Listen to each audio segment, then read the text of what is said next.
why don't we jump into some things? The other thing to note too, I'm going to be focusing on demos because demos are fun. I'll spare your slides. We don't need to see slides. Let's use the product in action and let's do some fun stuff. So huge welcome everyone, and let's dive in. I might come back to this architecture slide, we'll see. But I want to start over here. So as you know, Fusion 1.0 just released. It's got new features, functionalities like Slack integration, Jira, a whole bunch of things that we've improved since launching the beta originally 4 months ago. I want to take you through some use cases end to end, explain how the system works, and like I mentioned, throw questions for me as we go. And I'm happy to sort of weave in questions throughout, especially because sometimes the AI, needs to do its thing. And so it gives an opportunity for answering questions. I also want to show a few things in parallel.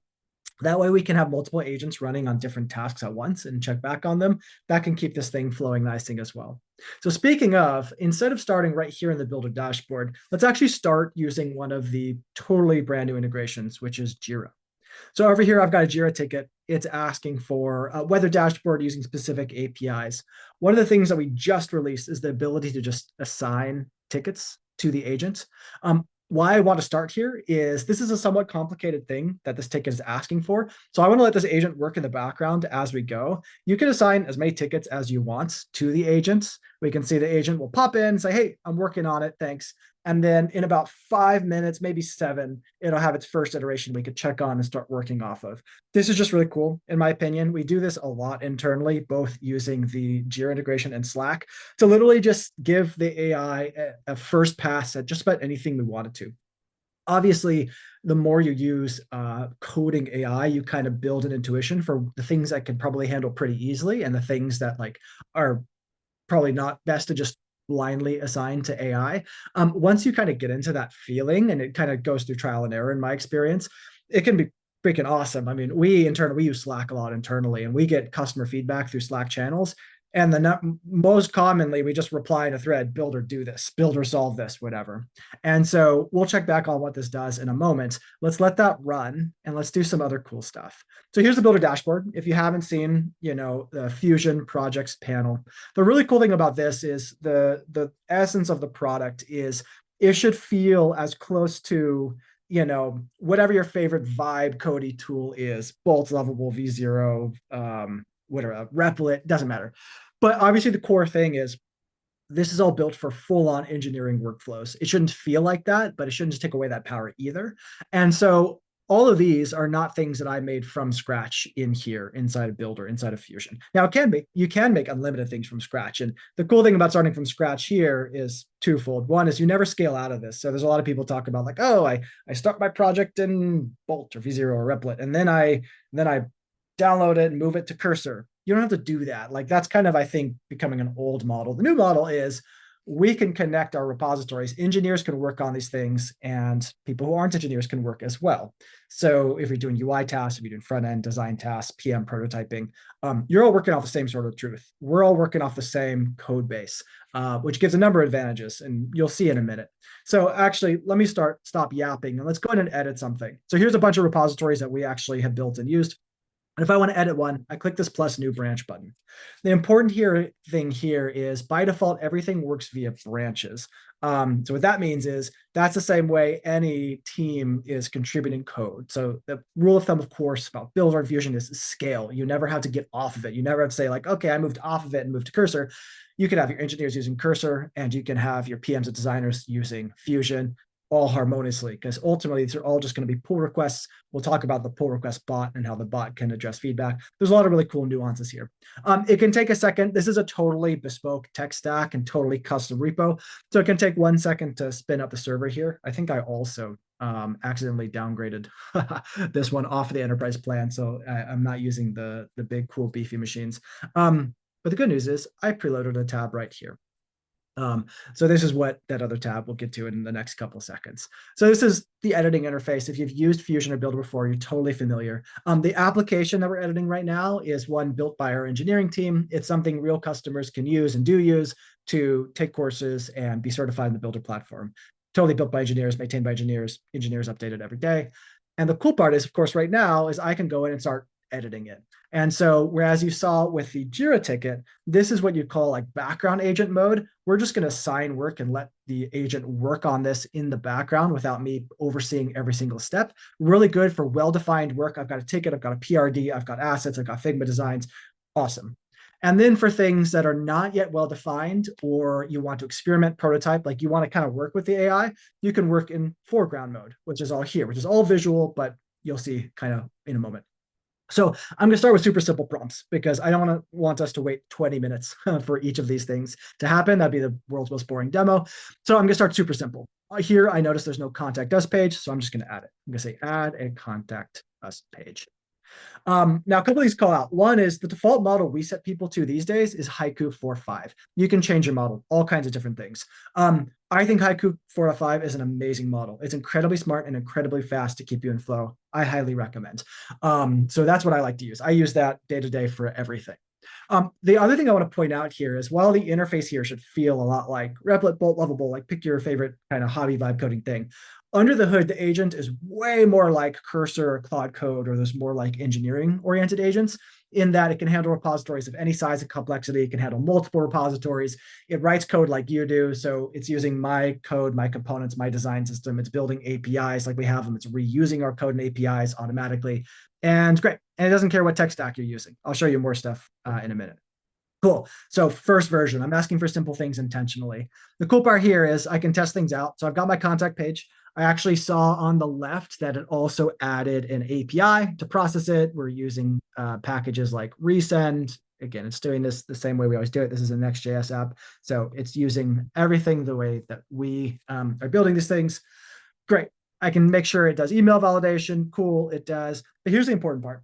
Everything in Builder is full-on real-time collaborative. So again, the platform is meant to you should never outgrow it. Massive companies use this for their existing like large-scale software and projects. This is not a tool you need to make new apps with. Pretty much all the other kind of like in the browser vibey things are just kind of for new apps, or generally mostly just good for new apps. This is connect to your existing apps, which means you're using a full team. But very common that like a product manager might go in here, might give some more feedback, and then grab the link and then send it to a designer. Designer then could do a couple things. So let's go in and say, hey, I'm a designer now. First one is I can go into design mode. Design mode's really cool because here I can make any edits that I want. So it's like, hey, maybe questions, I don't care about that. Response time, meh. Maybe I want to take this and let's see how it looks over here. That's not bad. Add a little bit of space. I don't need this line anymore. Maybe I want to change up the form inputs. Like let's remove the subject input. We don't need that. Let's just get your name and email. Maybe we don't even need your name. Let's just kind of do this. Feel free to make any other edits you like. Like maybe I want to take the styling of this and apply it over here, copy and paste the styling, or maybe I actually only want the color.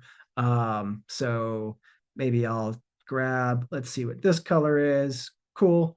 Ooh, actually, one thing I can do that I really like is I can use the pick color, bam, kind of like that. Let's make these inputs have a white background. This is all connected to my design tokens. This is all connected to my design system end to end. I can update specific things as much as I want and go crazy with as much detail as you like. So let's say this is my starting point. This is looking pretty nice. As you can see, the editor is built to be as much like Figma as possible. So it should be super familiar.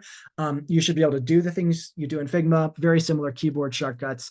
Maybe I want to go in and switch around the order of these two things. Cool, pretty good. Maybe I don't want this. Great, simple. Let's actually add a little bit of natural language too. So let's also say add and so apply my visual updates and add an FAQ accordion below this. Great. So here, the important part is we can mix vibes and complete precision. So the vibes, the cool part is it's going to use our design system by default. Let me show you while this is running a couple cool things.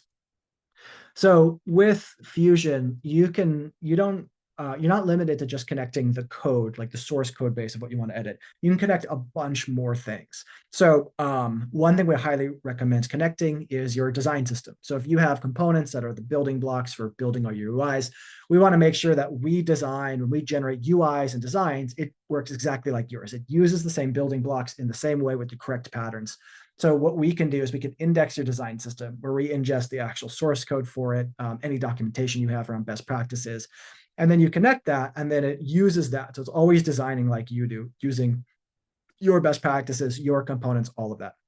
You can connect other code bases. Like you might have a code base for your APIs where we'll learn how your APIs work. And if you want to say, hey, I want a blah page, we know what the types of data we can use, how we access it, all of that. We'll talk about MCP and Figma here too, but those are pretty important as well. But let's check on what we've done so far. So it looks like, let's see, cool. Oh, it's asking me a question, which is what FAQs. I'll just say, make it up and go. I've got some feature flags on where we're experimenting with the AI being a little bit more interactive.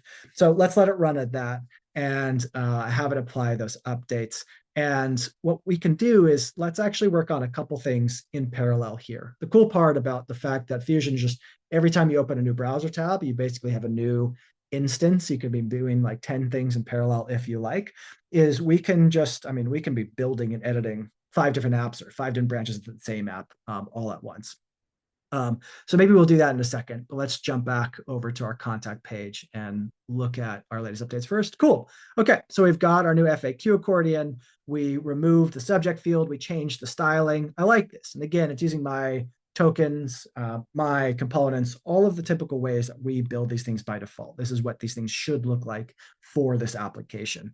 The cool thing too that I know is I also removed, when I removed 2 of the inputs here, or one of the inputs here, it didn't just remove the UI, it actually updated the functionality too. I just know because I've done this demo enough and I've stared at it enough. So if it had API logic for handling, the subject input, or for handling like validation of, is there a subject, that'll get removed. The AI, the agent is very much steered towards making sure to understand intent, like inferred intent. So if you're updating UIs that imply or infer a behavior, it'll update that behavior too. Keep editing with as much vibes or position editing as you want. And then when you're ready, you can go and just hit the send PR button at the top. So there's 2 different outputs for the platform as a whole. Output 1 is pull requests. So this is working off of existing applications. That's something that's very kind of unique to what Fusion does. The other output is you can create new repositories. So this could be an app I made from scratch. I can host it with Netlify, Vercel, or whatever I prefer. Obviously, the rule of thumb with Fusion is you have full customization. So for instance, I can go, let me go in here and see, like, we have a huge list of MCP servers that you can connect. So connect any services that you like. You can add your own custom ones, connect hosting, Figma, CMSs, where your tickets live, just paste tickets, whatever you want to do, databases. The idea is we don't lock you into anything. Connect whatever you have. We'll talk a little bit more about these integrations in a little bit, like our desktop app or VS Code. But here, let's go in and take a look at the pull request we created. So from the changes that I made, here's my pull request. We generate a nice title and description. Great. So this allows us to contribute code. Anybody can be contributing code, UI updates, bug fixes, whatever. Within our team, PMs send pull requests every single day. It's really cool to see the GitHub contribution graphs of our PMs. They don't have to ask engineers or like wait or whatever. They can just send PRs for things that we, support. Obviously, you can add whatever guardrails you want of who can update what. Do you want PRs? Of course, you can close PRs. We actually have an 85% merge rate, though, meaning 8 to 9 out of 10 of the pull requests created by designers, PMs, etc., get merged and go into live production products to live production users, which I think is really super exciting. Now, importantly, your PRs generally will run checks, right? They might have security checks, automated tests. You might have an AI review. The agent here will automatically fix anything that goes wrong. So if tests fail, the agent will fix it.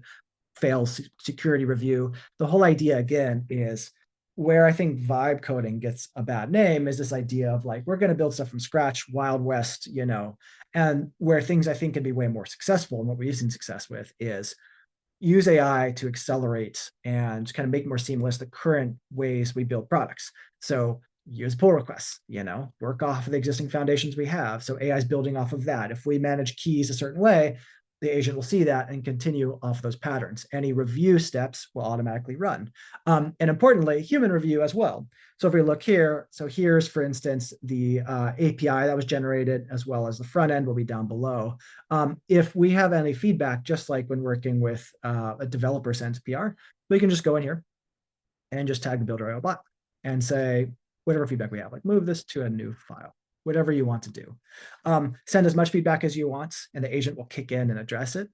If I go back into conversation view, we can go down and bam, the agent's already working on it, and we'll push up commits with the additional fixes. This is why the merge rate is so high, because anything that you're not happy with, just leave review just like your developer sent it. Of course, if you're not happy at all, you can just close it. A lot of people start by adopting Fusion for prototyping. We're just going to prototype in context. So rather than prototyping in some other tool where it doesn't even look like your stuff, doesn't use your design system, it's not really usable.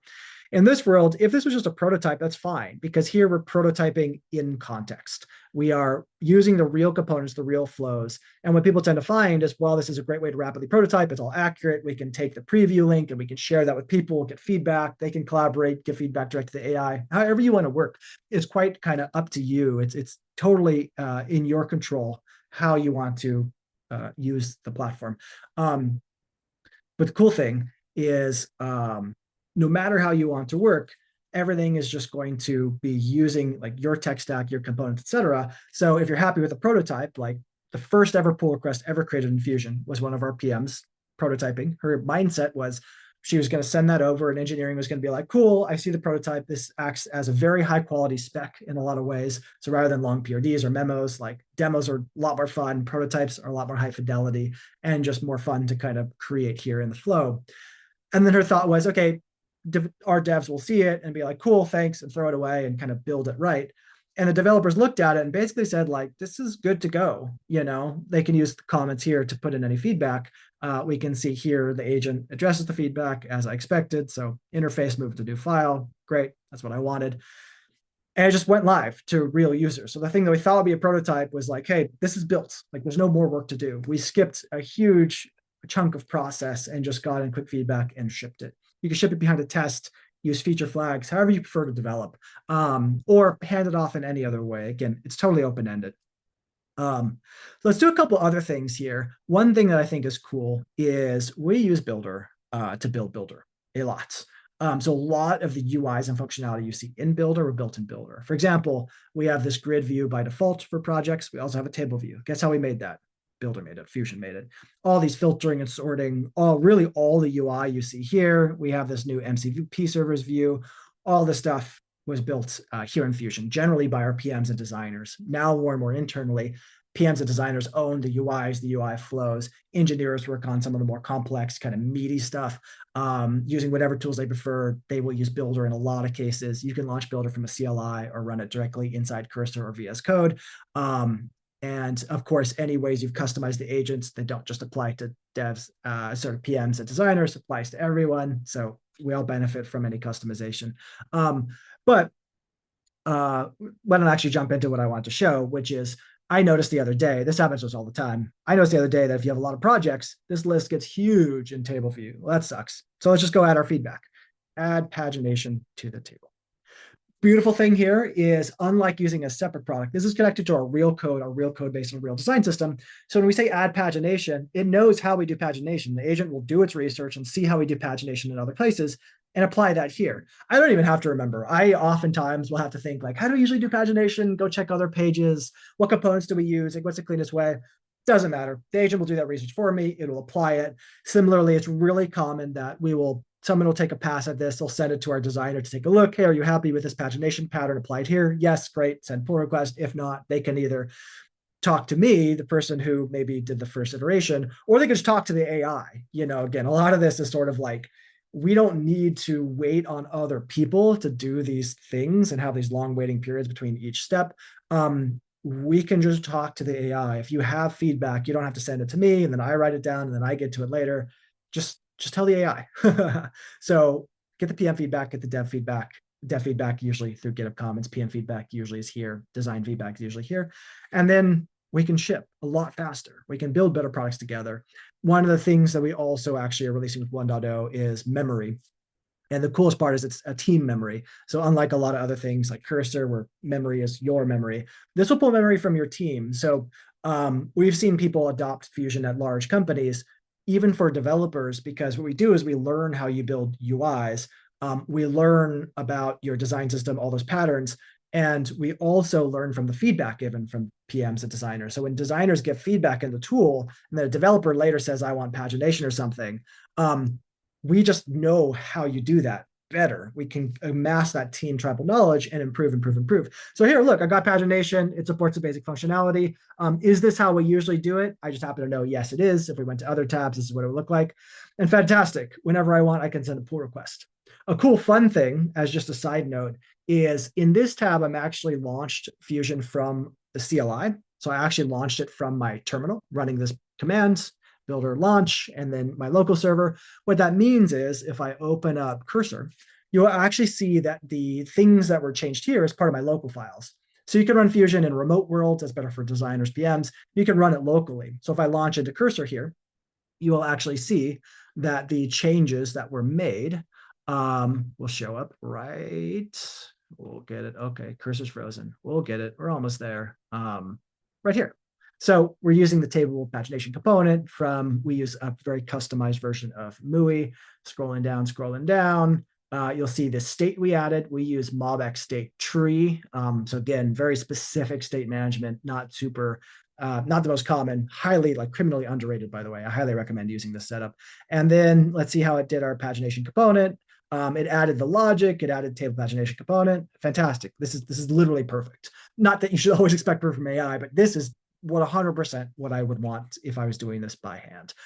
I code less and less by hand these days. I get most excited when I see our PMs and designers coding through these products. But anyway, I'm going to quit Cursor because it destroys my memory. It's probably our fault. It's the TS server, but let's make that go away. Let's do a couple other really cool things. So one cool thing is let's check out this ticket. So while I was doing all that stuff, our agent here was working on this ticket. I could have assigned 100 tickets in parallel and just let it work. So here it worked on this ticket. This is a totally different repository.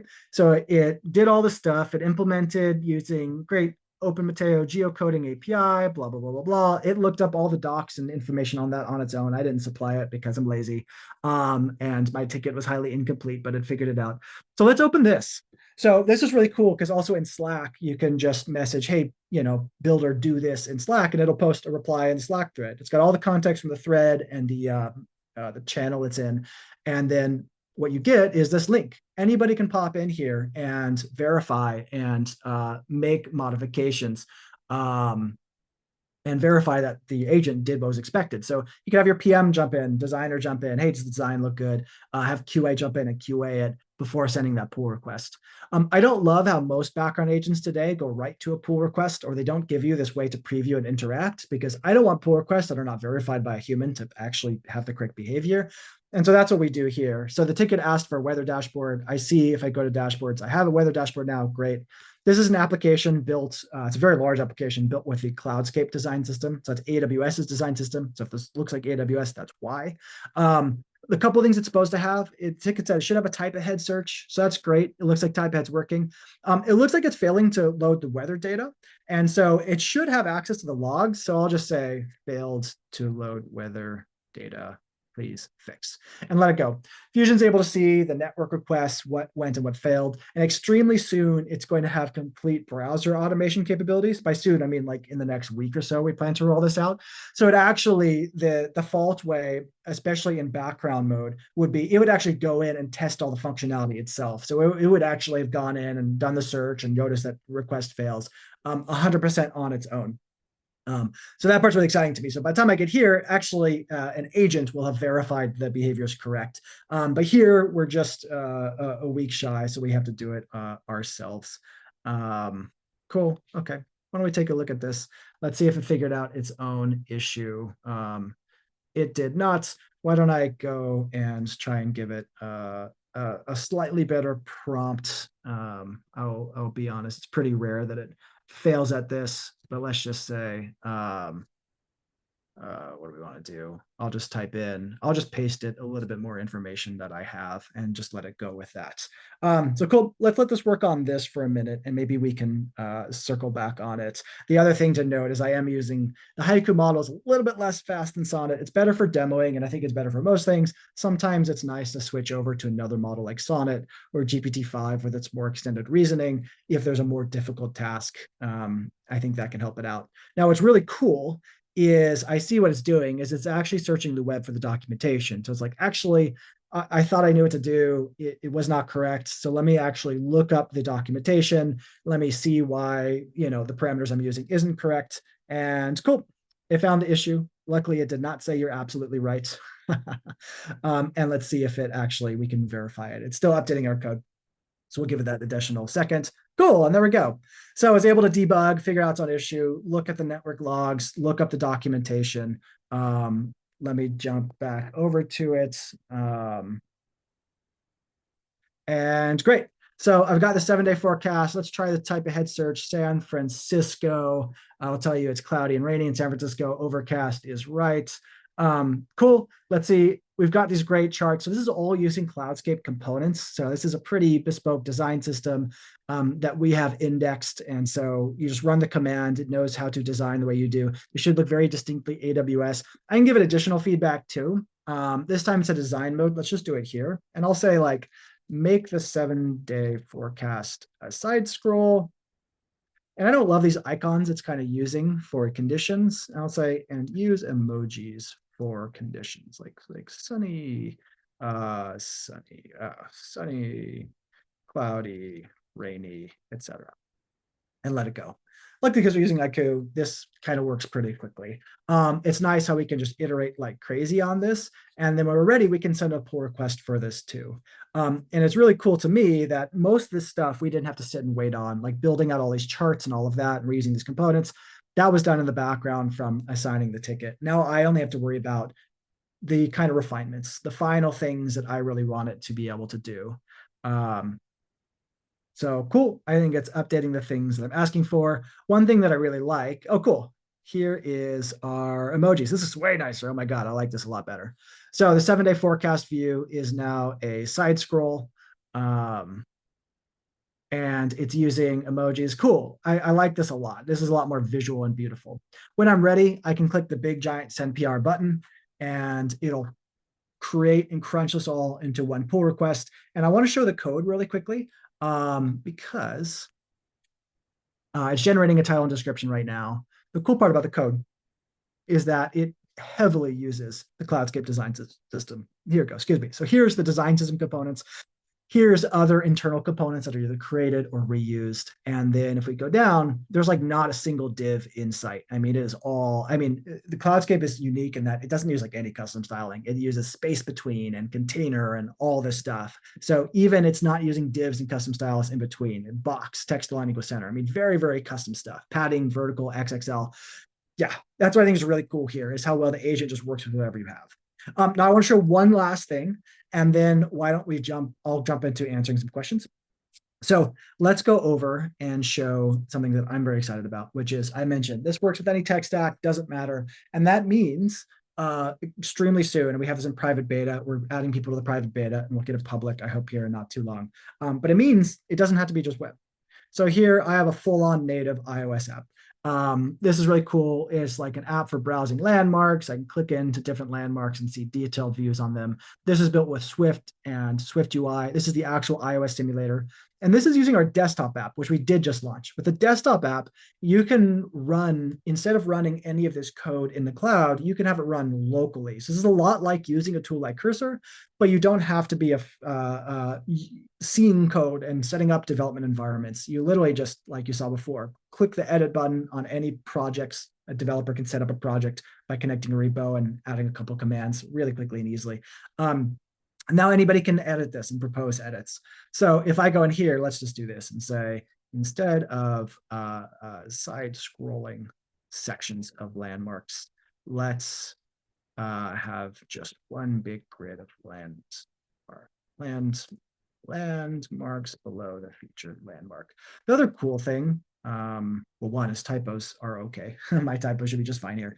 But the other really cool thing is, so Fusion's fully aware of what I'm looking at. So when I'm talking about like the table or the grid or whatever, it is aware. So you saw back over when I added pagination over here, I just said the table, and I knew it was this table on this page, and this component. Fusion's very deep knowledge of what you're looking at any given point in time. It knows what page I'm on. It knows everything rendered on the screen. It knows what I'm seeing, and it knows the source code location of everything rendered. So it knows this table is from this file, this line of code. So if I click on things, visually edit things in design mode, etc., it has very, very, very precise detail.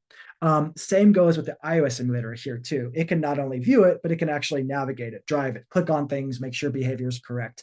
The automation side, like I mentioned, is coming very soon. And so, but the seeing things is already available now. And cool, we've got our big grid of landmarks below the featured landmark. We can iterate on UIs all day, all night. And again, this is full on native Swift UI code.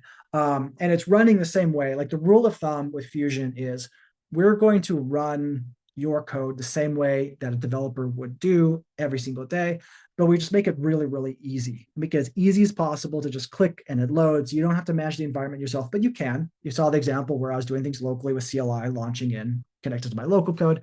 But you don't have to. You can have designers, PMs, et cetera, working off of the source of truth, designing, editing. This really kind of puts everybody in one kind of place, and it really can.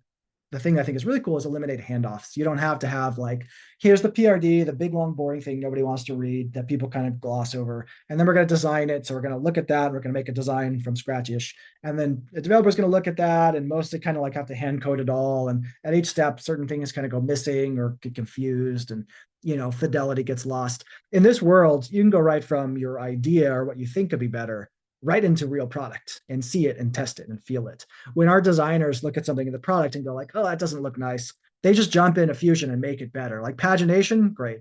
We even have, not that most companies do this, but we even have our support team. A support team gets a support ticket. Great. You can just go fix the thing. You can just literally tag builder in the ticket or in Slack and just say, hey, can you just fix this customer's issue?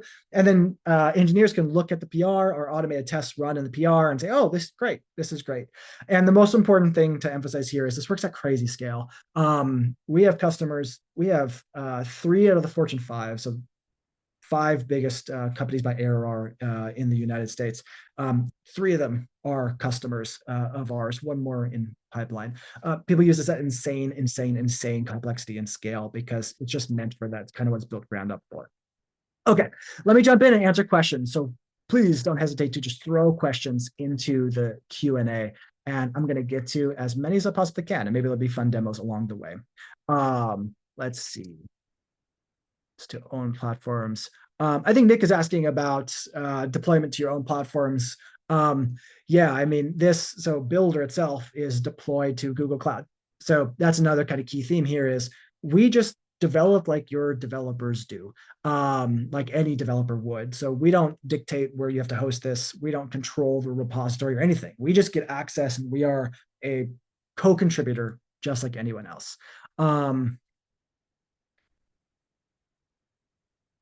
Oh yeah, so Matan asked, is there any way to connect Fusion to a local project so you can use sort of like the brains of it with my local code base? Yeah, so there's the 2 ways. So there's the CLI mentioned. So running this command just straight up launches me into the browser, into what you see. The other cool way to do this that I'll open up, I'll just open up Cursor because I think it's fun. And maybe I'll end this process for a moment. You can see both. If I go to Cursor, there's also a VS Code plugin, works with Cursor, Windsurf, all the VS Code forks. Here, what I can do is all I have to do is hit launch. And so this launches me into the Fusion editor right here. So anyway, like the cool part about Fusion, it becomes one agent you can deeply customize, give it all the context you want, and then it learns from your team. And so product design or engineering benefits from that learning. So you can launch Fusion anywhere, from a CLI, from a web browser, from the desktop app right inside VS Code, and get the benefit of the agent that just knows that context, and you can just type away and go at it. Oh, I'm back, y'all. Sorry about that. I now have to reconnect my Bluetooth headphones. Cursor, like I mentioned, destroys my computer. But we can resume. We're here. apologies. I just need to connect my Bluetooth headphones. Bluetooth is the world's worst technology and the most unreliable tech that's ever existed. I also think it's funny when I'm demoing our products. It's not that our products never had bugs before, but like when every other product is the one that breaks, it is, I don't know. It's a wild experience. So let me go back into Q&A. Let me actually get back to screen share here. I cannot finish my awesome cursor demo, but what I can do, a couple more things, but let me actually focus on the Q&A here. And so getting back to the questions, thanks so much for hanging tight during the intermission. Oh my goodness. I think because I left and returned, I can't see any of the old existing questions. This is just a weird Zoom issue, I think. It's showing me no open questions. So anybody in chat and Q&A, if you wouldn't mind asking your question again, I will get to the new ones submitted because apparently I can't see any of the old ones. Awesome. Thanks all. I see them popping in now. Fantastic. One I see in the chat, can I use a design library in Figma? Oops, I'm having trouble. Keep on top of these. Sorry, the chat is hard. I can't keep up with it. So let me go to Q&A tab. Can we have custom agents for specific tasks? Can you redesign this page based on user research that a specific agent uses in MCP to process? Yes, you can. You can spawn sub agents and custom agents. In fact, we'll do it automatically and you can tell the system to. That actually happened in a couple of my examples. It actually spawned an agent to do the research for how to implement certain things and then actually went in and did that thing. Let me actually open up a couple more tabs here. Question around using Vue3 and Bitbuckets, no tailwinds. That is 100% okay. Unlike other Vibey tools, you don't have to use tailwinds. You don't have to use React. You can use Vue3. You can use whatever you want. Serverless is okay. So yeah, Bob asked, how do I migrate my project to Fusion? Most important thing, you don't have to migrate anything. Exactly what you're using, you can use Fusion with. So Fusion's a lot like an IDE, just like Cursor can plug into everything. In my case, it destroys my whole computer, but we won't do that. It's not their fault. They're fantastic. It's an amazing team. It's probably my fault somehow. But you don't, just like any IDE will connect to any tech stack, Fusion will connect to any tech stack. No migration required. Just go into here, connect the GitHub repository. You can use Bitbucket or whatever else to just connect the repo, tell us how to run it. You just give a little bash, and then boom, it works. Oh, here's a fun one. How am I going to convince my boss to use Fusion? Here's the super, super simple answer to that.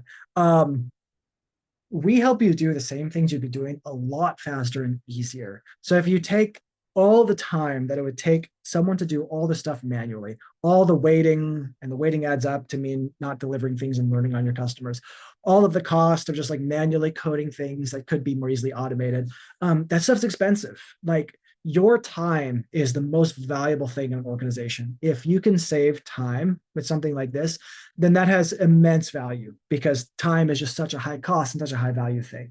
And so that's usually the way I position it. If you can save time and do more with the same resources you have, usually people see a very clear ROI there. And you can even measure it. You can measure how much code Fusion outputting and how much that would have taken to do manually and what that would have cost. And it's generally kind of a lot. Oh, I love this one. Oops, let me switch over to another space.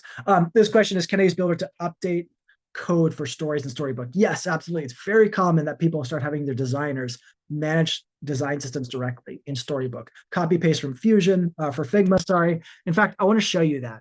So I showed, oops, I don't want this one. Apologies. I want to go back to the branch I was editing in Builder Academy. So this one. The really, really cool thing is this project we're editing could be Storybook.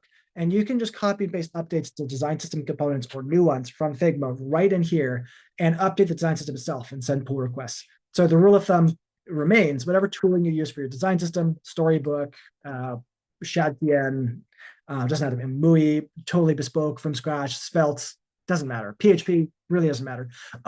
You could connect and image it here. So your designs don't always have to be out of date between Figma and code. You can just move those things into code. The designer itself can make the update in Figma and then make the update in code. And I'll show you some Figma stuff here in a second. But I'll keep going through questions. Oops. Oh yeah, how are design system style guides pulled into Fusion? So it comes from your code. We give you a CLI you can run from your design system. We will set our agent loose to learn about everything and then pull that in as pretty optimized context. What we know, the style guide, the patterns, any documentation you have, any examples you have, we will pull in and it's all automated. You can also run it through a CI system. So every time the design system changes, it automatically is updated to reflect the latest as well.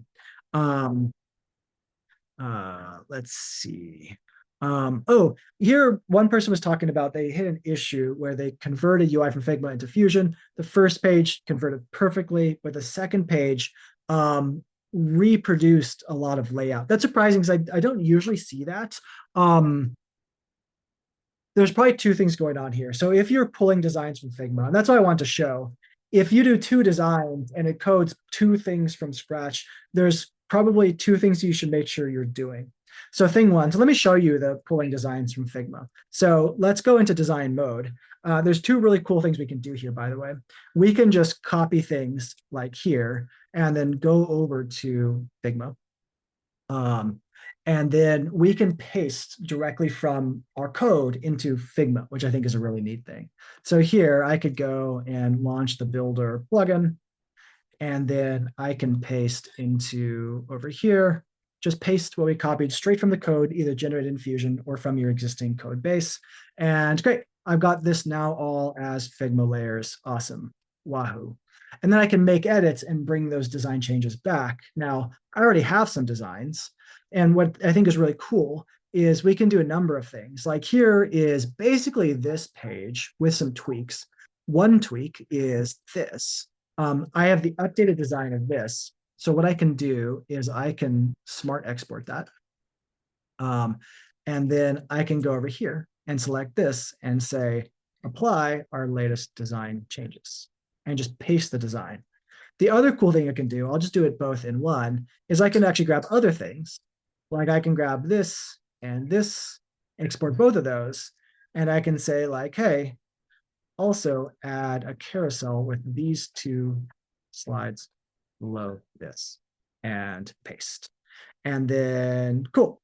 And so there, we can have it go ahead and do multiple design changes. So update an existing design. And the nice part is it's not going to delete and rebuild it all. It's going to find the minimal diff and diff those things in. And you can also have it add net new things too. And again, this goes for applications, this goes for Storybook, this goes for literally any code base that you have. Now, if you're finding that it's not reusing code enough, there's two things to know. One is make sure you're connected to an actual code base because Fusion can also create new applications every time. You could paste, like if you go over here, if you're pasting designs into this box, this is just creating a new basic application every time. If you want to add multiple pages to the same application, make sure you're not just putting it in the new application box every time. And then the second thing you probably want to do is add custom instructions. So we can add any instructions we want here at all. And the nice part is it'll listen to it every time. So I can say, make sure when bringing designs in from Figma to always reuse as much code as possible instead of creating from scratch. This is a good custom instruction to add in general. Often if you use design systems, you might also want to say, always prefer using our design system when possible too. All of that are really good instructions you can save. And the cool part is here, we've got our design change from Figma. We've got our carousel with our slides from Figma. I can give it feedback like show a slide animation when changing carousel slides. And if we create or update our pull request from this, we'll also have a really cool benefit, which is we could see that we changed as little code as possible to do each of these things. Okay, let me see as many questions I can answer. I appreciate everybody hanging tight while my computer literally froze and died and I had to restart it. Oh, cool. Here's my carousel slide. I can go in and continue to tweak that and refine it as well. One question, is this compatible with ASP.NET Web Forms? 100% is, yes. Let's continue going through questions. Can you make design system updates directly in Fusion? You absolutely can. Just connect the design system repository and use that. Can I use a design library in Figma to then prompt for an email template? You can actually, yes. Email is a pretty cool output that you can use. Dan asked about Flutter and Dart. That's coming soon. So that's coming with native mobile. So when we release native mobile, it'll support the breadth of native mobile. So that'll be React Native, Swift, Kotlin, Flutter, etc. What else we got? We got 8 minutes. I'm going to get through as many questions as I possibly can. It looks like I got a couple of the same questions twice. A lot of questions on design systems that I think I mostly answered, which is 100% compatible, can use it by default every time. Oh yeah, here's a good question. Do you have any resources around good custom instructions for ensuring design system are used optimally? Yeah, I do. I have, I think it's .io/blog/agents MD. There we go. I've got this blog post. I'll drop this in the chat. This is my best tips. I got this video too with my crazy face on it. My best tips for writing custom instructions. That applies to Builder and anything else that takes an agents.md file, which includes design systems and using and instructing on design systems, especially in ways that are easy. Our indexing makes it super easy. You don't have to write exhaustive documentation in an instruction optimized way. We will do all of that. We do a really interesting technique where we generate a bunch of files. We give the AI access to the file tree. We give it a preview of what's in each, and it can navigate. It's a really cool optimal system that is really hard to replicate elsewhere, which I think is really neat and exciting. So I'm going to drop this into the chat right now and make sure everyone can see this. Everyone, bam, there's my blog post on agents, custom instructions, optimization. Is the next big thing. So one question is there anything it doesn't do that we want it to do? This is like what's on the roadmap of Fusion? So here's the biggest thing for us. So where Fusion excels today, let's go over here. Let's just open up ExcaliDraw. And why don't we open up a new whiteboard? Where Fusion excels today is, generally speaking, I would say, especially front end plus full stack design plus development. So good for ideation, good for any changes to UI or features that involve UI. So you can add the UI in the back end. It's very good for team collaboration to work with design, product, PM, eng, etc., to all be collaborating closely. And you can now start assigning Slack conversations and Jira tickets. Now, the reality, though, is you're not going to assign. I mean, we're going to be able to do 20% of your engineering tickets at best. And that's where you're going to want to trial and error and learn. We want to be able to do more meaningful work. It's never going to be the case that there's always going to be tons, like infinite work for engineers to do. And we want to take more of that busy work that you just don't want to do and just automate it. One of the most important parts for that is browser automation. So that's something coming soon, which is, you saw that example where I had that weather dashboard and it couldn't figure out how to, it had an error and I had to find it and make sure that I passed that information back, like, hey, fix the error. And in this case, we'd really like to make it so that the agent can figure that out on its own. It tests its own work, it verifies it, so I don't have to do as much. I get something that is validated by the agents that says, hey, this definitely works. And if it finds any issues, it automatically corrects those. I mentioned native development coming soon. One of the key things for us, there's a couple other key things coming for us. One of them is just we continue to make setup easier. Our goal is to make it just stupidly easy. Just connect your code and the agent does the rest. We have these abstractions like projects and the ability to create, set up instructions and all this stuff. There's stuff that takes some setup to get the best out of the platform. And we just want to wipe that away. We just want it to be really smart and just click buttons, just works. It might ask you for feedback and learn and evolve. That's where things like memory comes into place. Memory, we're just rolling out so that it learns automatically as you go. I mentioned, let's see. Oh, the other big one is VPC. So running these things on your own premises, if you're a very large enterprise, if you want to run these things fully, like the agent and the code, like the thing that's running your code and the preview fully on your own servers, on your own cloud, that's an important thing for the very, very large companies. I hope that gives you an idea. The whole goal here is to take as much tedious work off your plate as possible so you can focus on what you do best. Craft the product, get feedback on the code, ask for what you want and get it as reliably as possible across a huge range of use cases. So we don't have to worry about tedious work as much as like we're product builders or product crafters. Like that's the thing that we want to focus on. And we don't want to give up any of that control. We want to let the AI do work. And we want to come back and take the reins and change it before we get pull requests sent over to engineering. So they're not bogged down with pull requests that are not well vetted and clearly correct to what we want. Let's see, I've got 3 minutes here. One reminder, everyone will get a recording of this afterwards. We'll post this on YouTube afterwards as well. One note to our team, the builder team, it'd be great if we just splice out when my computer crashed and I was gone. That's pretty easy to do in YouTube's tools or just post editing tools. One question was, can you open another IDE and continue showing us what you were about to before things crashed? Actually, you know what? Let's just try again. Let's try again showing the IDE flow because I think it's really cool.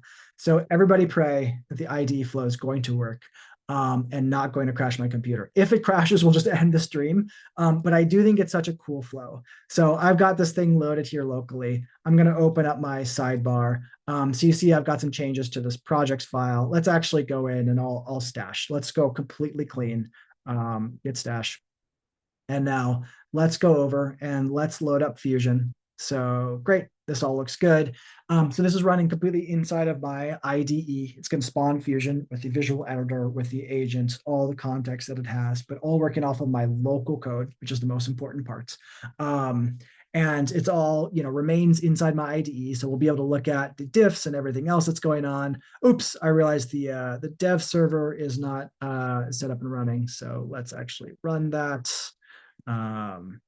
Why don't we actually just launch this a second time? I realize because this command is wrong. It actually could have done that for me. This is the problem with restarting your computer. Everything kind of gets reset. Run the dev server. Let's give that a second to spin up. Cool. Over here. Okay. So sorry. That was me just getting back to what I would normally be working off of as my dev environment. Our application is really big. One thing I didn't emphasize earlier, when I was updating like the builder app is like 5 million lines of code. This thing is updating huge applications without any struggles. While this loads, why don't I do another quick round of additional questions. Can Fusion interact with create CMS content? Absolutely. You can use the builder CMS, which means you can do all the things you saw and push those live for an API, which is really neat. Topic for another day. We have some docs on and some videos on already. You can connect to another CMS you use, for instance, using an MCP server. Why do I need Cursor if Fusion does it all? Cursor is useful for, I use Cursor, I use Fusion in Cursor. I just use Cursor for typing code and tab completion, really. You could type code in Fusion as well. But this is more like, hey, if you primarily want to use a standard IDE and launch Fusion, you can. If you're a designer, product manager, or others, you don't need to use Cursor at all. It'd be kind of pointless unless you really do want to get in the code. Fusion, of course, has a code view as well. So you can also go into, let's go into one of these tabs. I think the, what's it called? The browser shut down a bunch of my tabs. Yeah, I'll just go in here. You can go into the code view and you basically get a full-on kind of IDE here as well. You can make any edits you like. Cool. So yes, you don't need to use Cursor. I'm just showing it if you prefer and you like Cursor. So cool. Here is what I was showing. And let's go back to the prompt we were doing. So here I'm just going to say, translate, what should we build to Spanish? Or actually, let's do something more fun. Let's go into design mode and do cool stuff. Because obviously, like design mode is not something you would normally do in Cursor. This is kind of one of the really fun things that you can do. So let's go in and just say, we're just going to be the new junior designer here. And we're just going to say, we don't want, let's see, actually, let's just do this. Like, I don't know if I need this text anymore. Let's just delete, no more. Maybe I want to make some other adjustments too. Maybe I feel good enough for now. But we can go and let me make this a little bit bigger so we can get the full design view. Cool. I love it. Maybe we're going to big all margin top. We deleted some text, whatever design changes you want to do, we can just let it run. Of course, you can do any additional prompting as well. And the cool part that you'll see, if I open up this again, if I go into Git view, you'll see it's editing my local files. And so give it a minute to run. But it's doing that. I can go maybe one more minute over. So let's see if I can grind through any other questions here. One question is, what models do we support? pretty much the latest from Claude and OpenAI. We have experimented with a bunch more models, and they're just not as good. I'm hoping Gemini 3 will be good though, and we'll support that. So let's see. Great. Here's my beautiful design updates. Text gone, huge margin. If we look over here, here's what got added. So I was actually editing in a smaller view. So it actually added the media query to add the margin top just in that smaller view. Scrolling down to, it removed that typography everywhere. And again, you can see this is not a repo using Tailwinds. This is a repo using specifically Emotion CSS. So it's working with that. So Fusion's editing my local code. Okay. This is where I need to let us wrap up the live stream. I super appreciate everyone who joined, especially everyone who stuck through the intermission where my computer crashed because Cursor destroyed my computer. We will send a follow-up of the recording. We will also, I'm always available. I am Steve8708 on basically every social platform. But most importantly, you can go try the thing out. So just go to builder.io, sign up, try it out, connect your repositories, vibe code from scratch, pull designs from Figma, export things you generate into Figma. And if you're a large company, you can scan the QR code or just go to builder.io/demo to get a demo from our team. We can show you how this works and set you up with an enterprise trial so you can try out all the advanced features on your flows. Otherwise, thanks so much, everybody. This was a ton of fun. Catch me online anytime. Shoot me your questions on Twitter, LinkedIn, and other places, and hope to see you next time. See ya.